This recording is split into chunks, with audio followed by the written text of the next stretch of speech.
So we got a cyanotype. We're making this a light-sensitive shadow picture, basically. So I just flipped one piece over to show you the sensitive side. Now I'm arranging these crystals, which will create neat lights and shadows on the cyanotype paper, putting it in some strong, noontime light. And we're just basically moving things along to see what happens when we take a shadow and stretch it over time. It's kind of I don't know. I like cyanotypes because they really depict two-dimensionally what three-dimensional shapes look like. And now we're pouring water. This is all it takes to develop these. Just a little bit of water. This is the same drinking vessel I was drinking out of earlier.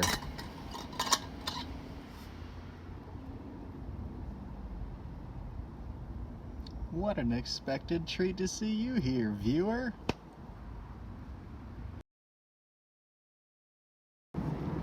I hope this was fun to watch. It was a lot of fun to make. As you can see, the cyanotype is still rinsing, and I'm wearing a sun hat because there's quite a bit of sun on me. I had a lot of fun. These were good crystals. My mom got them for me for Christmas. Clothespin was one I found.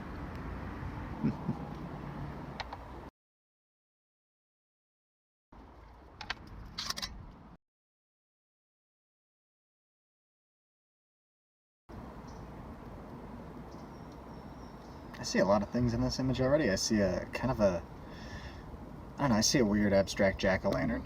Got two kind of triangle shapes and a slat that goes horizontal. I kind of see the impression of a pipe here, like an old-timey pipe. This certainly looks like a piece of pie. Obviously a clothespin, but it could be anything you want. And dump this water out.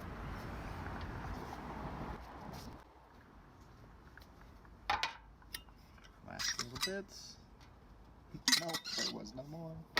Alright, let's take it into the sun, see what it really looks like. And boom. Here's our finished cyanotype.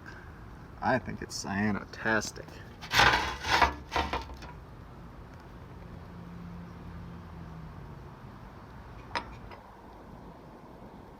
Everything is life-size, when you hold it in your hand. This clothespin is the same size it was when I was holding it. That's the fun thing about cyanotypes. Shadows, they can be stretched, but if you put the object right on the paper, you'll always get the right size of that object. 1-to-1 reproduction. Well, thank you all. Here, I'm going to actually pack this up like that. And then we're going to use that. There we go. That's a little more high resolution now that I took that intermediary lens off. And I hope you enjoyed this. This was super fun for me. I'm just spending a beautiful Sunday in San Diego doing whatever I feel like. So I feel like it didn't really matter what I did today. It's going to be a fine day. Hope yours was too.